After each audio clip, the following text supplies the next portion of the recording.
Assalomu alaykum kanalimiz obunachilari.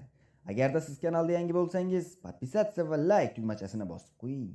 Demak, bugun biz sizlarga Laratal tabletkasi haqida ma'lumot berib o'tmoqchimiz. Demak, Laratal tabletkasi farmakologik xususiyatiga ko'ra, ya'ni ta'sir etishiga ko'ra, allergiyaga qarshi dori vosita hisoblanadi.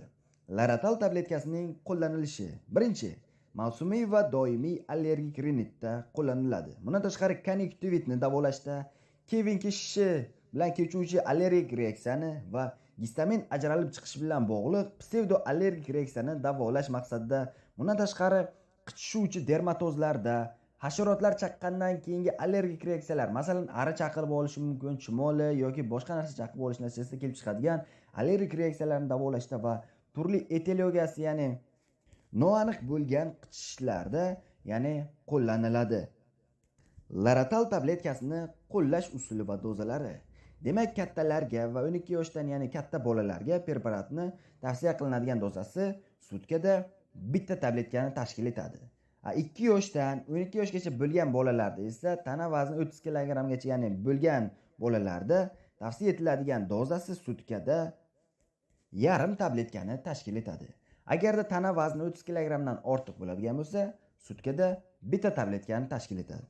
Endi Laratal tabletkasini qabul qilganda kuzatiladigan nojo'ya ta'sirlar haqida ma'lumot berib o'tamiz.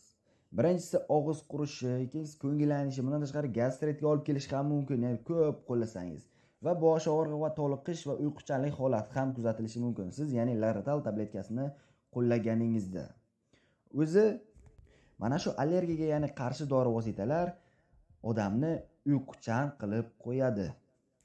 Endi Laratal tabletkasini qo'llash mumkin bo'lmagan holatlar haqida ma'lumot berib o'taman. Birinchisi, preparatga nisbatan yuqori allergik reaksiya bo'lganda qo'llash tavsiya etilmaydi. Bundan tashqari, ayollarga, ya'ni homilador va emizikli ayollarda qo'llash mumkin emas.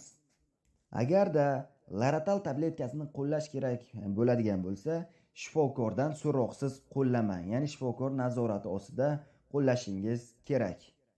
Bundan tashqari 2 yoshdan, ya'ni kichik bolalarga ham qo'llash tavsiya etilmaydi. Demak do'stlar, Laratal tabletkasi haqidagi ma'lumotlarimiz shulardan iborat edi. O'zingizni va o'zgalarning sog'ligini asrang. Salomat bo'ling do'stlar.